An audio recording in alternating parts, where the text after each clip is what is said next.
Ouais, bonjour. Oui, c'est pas la même sucette, c'est une autre. On est plein. Et je suis accompagné. Mistigris. Il est toujours sur moi, ce chat. Hein, c'est toujours sur moi. Bref. Bonjour ou rebonsoir, peu importe. Est-ce que vous allez voir cette vidéo? À chaque fois je dis ça. Va par terre, toi. À chaque fois je dis ça, hein, vous avez compris le truc. Vous vous souvenez de ce film Hitman et Bodyguard, qui est sorti en 2017, si je m'abuse, c'est ça, 2017. Et ben là, on va parler de sa suite, Hitman et Bodyguard 2. Tout d'abord, j'ai aimé ce film, j'ai vraiment adoré ce film. L'humour est magnifique.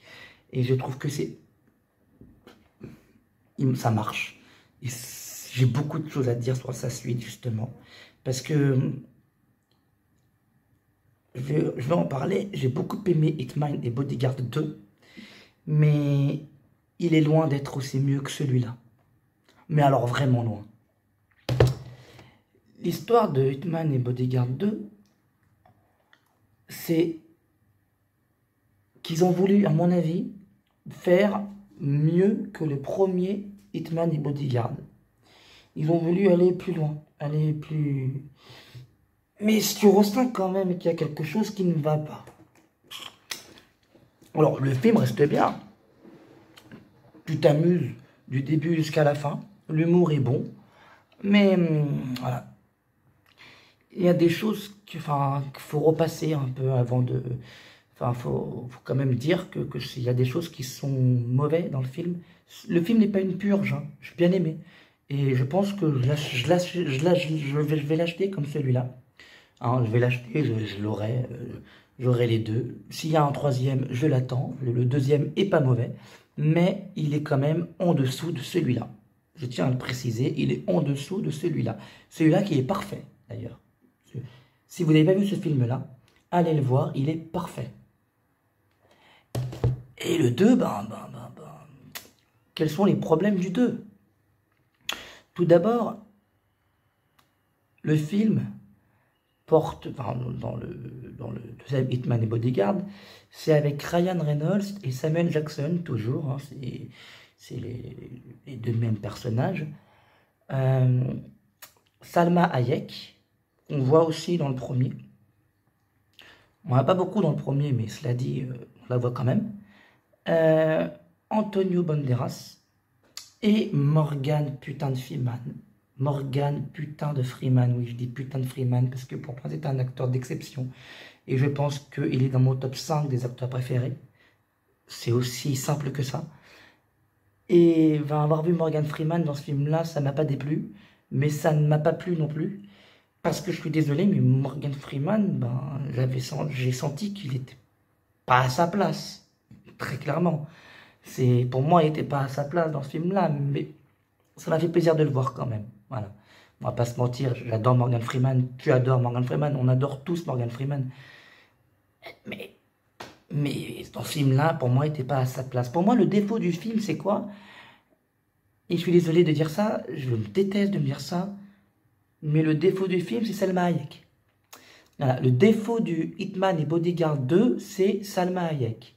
Ils ont voulu aller trop loin avec elle, avec son histoire avec Samuel L. Jackson, et du coup, ça va pas.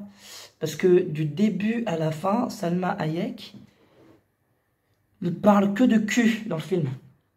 Moi, ça m'énerve. Elle parle que de ça. Ah, t'as vu mes seins, ouais, quand je fais l'amour avec lui, ouais, t'as besoin de sexe, ouais, t'as besoin de ça, oui, t'as besoin...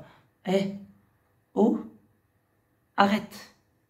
Arrête 100 minutes. Mais elle ne parle que de ça dans le film. Hein. Que de cul, de cul, de cul, de cul, de cul, de cul, de cul. Et, au bout d'un moment, t'as envie de te dire, mais au bout d'un moment, arrête, quoi. Et ça, pour moi, c'est un défaut, parce que l'humour est là, mais elle vient derrière avec une blague de cul.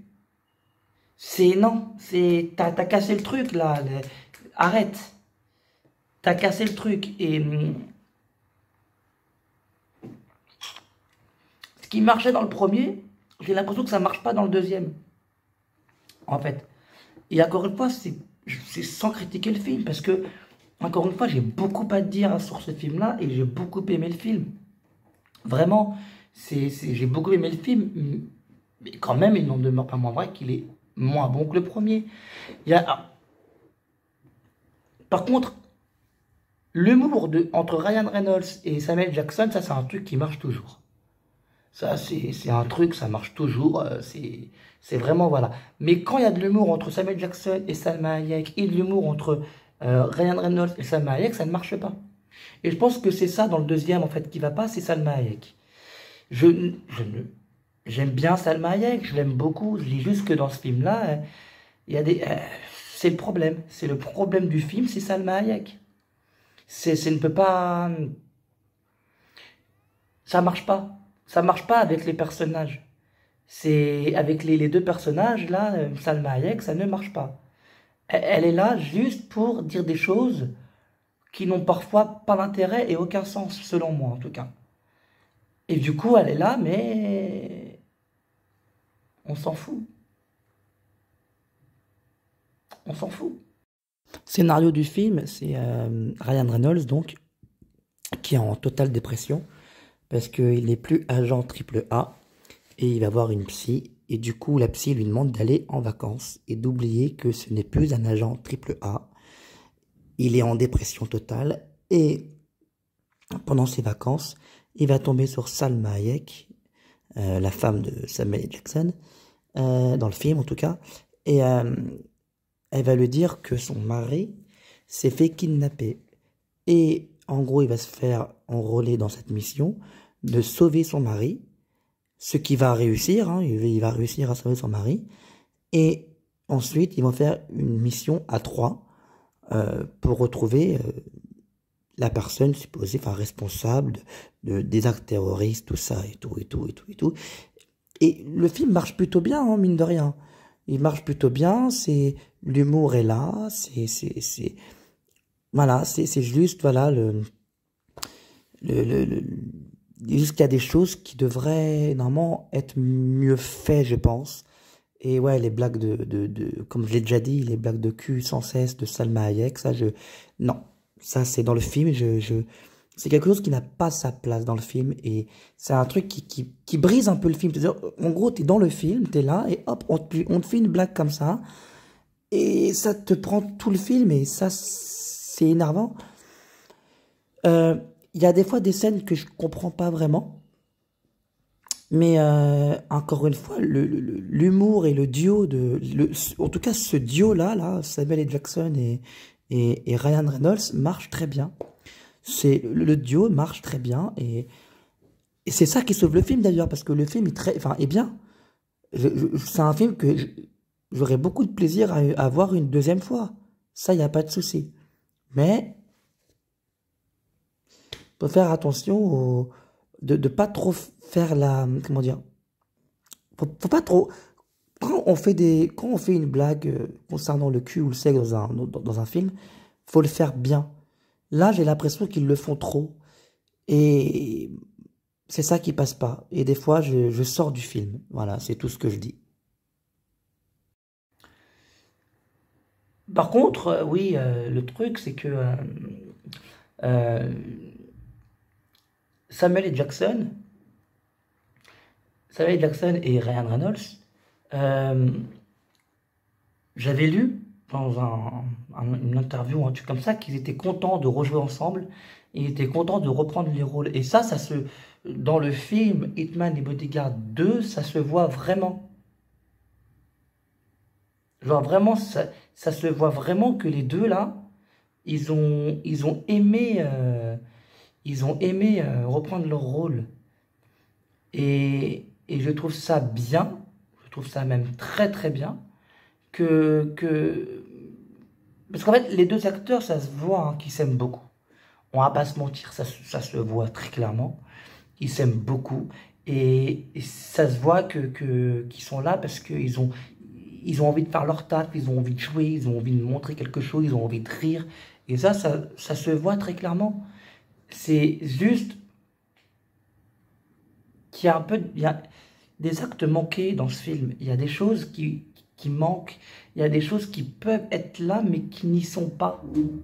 Et du coup, ben, ça te gêne, en fait. En tout cas, dans le film, ça te gêne. Pourquoi? Parce que toi, tu es là, tu veux voir le film, enfin, t'es devant le film et tu te dis, ah, c'est le moment.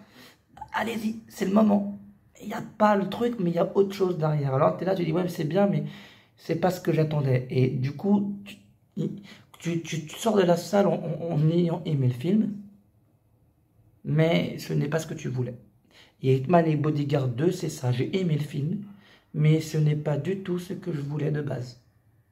Moi, ce que je voulais, c'est une aventure entre Samuel Jackson et Ryan Reynolds et Salma Hayek qui était là et qui les suivait.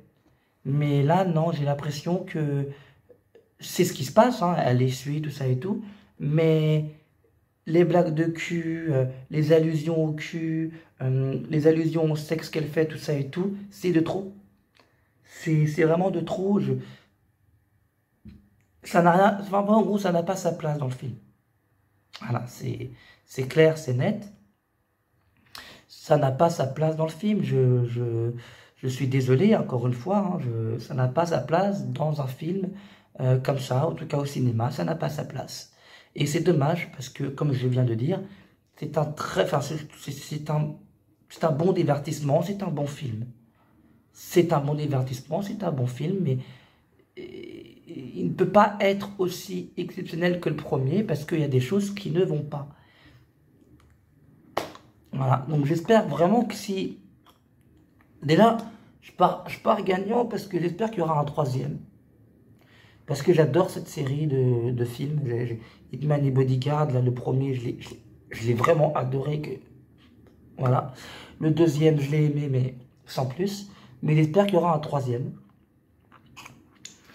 Parce que j'aimerais bien dans le troisième qu'il corrige certaines erreurs de ce film-là, justement. Et ouais, la scène de fin, t'y crois pas du tout. Sans la spoiler, t'y crois pas du tout. Entre Ryan Reynolds, Samuel Jackson et Salma Hayek, la scène de fin, t'y crois pas du tout. Ce qu'elle a demandé, c'est trop... Non, t'y crois pas du tout. Tu te dis, mais pourquoi? Pourquoi vous avez fait ça, les mecs? La scène de fin, t'y crois absolument pas. Alors, je suis d'accord que c'est un film d'humour. C'est beaucoup basé sur l'humour. Mais tu peux pas croire à ça. Tu peux pas croire à la demande de Salma Hayek. C'est pas possible. La demande de Salma Hayek dans le dernier quart d'heure du film, dans la dernière scène, c'est clairement pas possible. C'est tout. C'est pas méchant, mais ce n'est pas possible. Et voilà, j'ai l'impression de dézinguer Salma Hayek et de dire, ah, c'est une actrice de merde. Non, j'adore cette actrice. Je le dis, Salma Hayek, j'adore cette actrice et c'est une actrice qui joue très bien et je l'aime beaucoup. Mais c'est dans ces films-là, j'ai l'impression qu'elle est là juste parce que elle doit être là. Elle est là juste parce qu'elle est dans le premier, la femme de Samuel Jackson, c'est tout. Donc du coup, on l'a mis pour faire un film où là, ils sont pas deux, mais ils sont trois. Voilà, tout simplement. Moi, j'ai l'impression de voir ça, en fait, et seulement ça. Et de ne pas voir autre chose. Et c'est dommage, parce que le film en soi, ben, comme j'ai dit, ben, il est très bien. Enfin, il est très bien. Il est bien. Mais, encore une fois, comme je le dis, ça ne vaut pas ce film-là. Voilà. C'est triste à dire, mais en tout cas, moi, c'est comme ça que je ressens le truc. Hitman et Bodyguard 2, je le valide, mais pas totalement. Je trouve qu'il y a des choses à voir encore, il y a des choses qui auraient pu être mieux. Il n'est pas mauvais, il est juste bon, sans plus. Mais il n'aura jamais le niveau de ce film-là. J'ai du mal à croire même des fois que c'est sa suite. Donc voilà, je n'ai pas détesté Hitman et Bodyguard 2, encore une fois. Et c'est juste que, ben, comparé à celui-là, ben, c'est non. C'est non. C'est tout ce que j'ai à dire sur le film. Je ne peux pas... J'avais beaucoup de choses à dire, mais finalement, non. J'ai pas beaucoup de choses à dire parce que ben, c'est tout ce que je peux dire, en fait. Tout simplement. Donc, prenez soin de vous, abonnez-vous, et j'espère que tout se passera bien. Je voulais notamment passer un message aussi dans cette vidéo. C'est vous dire que, enfin en tout cas en ce moment, j'ai beaucoup d'examens à faire, j'ai beaucoup de choses à faire. Entre le travail, l'hôpital et ma chaîne YouTube. Et je voulais vous dire que peut-être, je sais pas, je connais pas le futur, je suis pas devin, et je ne sais pas ce que je vais faire plus tard dans ma vie ou autre, mais je voulais vous dire que j'ai des gens, en tout cas, que je vois pas, enfin, je sais pas comment vous dire ça, mais que je vois pas, enfin en tout cas que je vois plus, qui sont plus sur Paris et qui me soutiennent par rapport à ce que j'ai, et ça je voulais vous dire merci. Un petit message aussi pour une... je sais pas si elle va voir cette vidéo, mais je voulais aussi faire ce message là aussi pour Cheyenne. Si tu vois cette vidéo, ben je parle de toi. Je voulais te dire, enfin, merci d'être là en ce moment, et ça me touche, tout ce que tu me dis, ben, ça me touche beaucoup, et du coup, ben, c'est très bien. Enfin, en tout cas, merci beaucoup. J'ai du mal en ce moment à dire merci à des gens. J'ai beaucoup changé, et j'ai du mal à m'attacher à certaines personnes non, aussi. C'est bien simple, il y a beaucoup de personnes que je vois plus et qui sont plus là, ils sont plus sur Paris, mais c'est eux qui me donnent de la force. Et les gens qui sont sur Paris et que je vais vers eux pour leur dire ce que j'ai et leur dire que j'ai peur quelque part et que je voudrais avoir leur force, bah eux m'envoient chier. C'est ça, c'est... Donc, en gros, si je fais ce message-là pour vous dire que il y aura peut-être des fois où il n'y aura pas de vidéo, pas du tout, parce que j'ai d'autres choses à faire et que j'aurai peut-être pas de temps à tourner. Je suis très fatigué en ce moment, je suis beaucoup fatigué en ce moment, et je pense même pendant quelques temps, je sais pas, on verra, mais je pense pendant quelques temps me faire remplacer sur la chaîne. Alors je sais pas si ce sera Yamil, parce que j'en ai pas parlé, et si tu vois cette vidéo Yamil, je te fais le coup, je te fais un bonjour ou un bonsoir, peu importe. Je ne sais pas si ce sera Yamil ou si ce sera quelqu'un d'autre, mais de base, quand j'ai ouvert ma chaîne YouTube, je l'ai toujours dit, le but c'est... Arrête de faire des conneries, toi. Désolé, c'était mon chat. Et le but, c'est que le zébréfique, ça peut être n'importe qui. J'ai ouvert la chaîne, le zébréfique, c'est moi. Mais si je délègue à quelqu'un, c'est que le zébréfique peut être n'importe qui. C'est pas parce que je suis malade qu'il faut que je sois là tout le temps. Et le message est clair. Je pense que je ne serai plus là pendant quelques temps. Parce que j'ai des choses à faire, des choses à voir, et j'ai aussi de la colère à enlever. Et un chat à tuer aussi. Raptor, t'arrêtes. Donc voilà. Prenez soin de vous, et surtout n'oubliez jamais que la santé c'est le plus important. Et n'oubliez jamais que si vous vous sentez seul, n'allez pas vers les gens. Voilà. abonnez-vous et prenez soin de vous. C'est le plus important.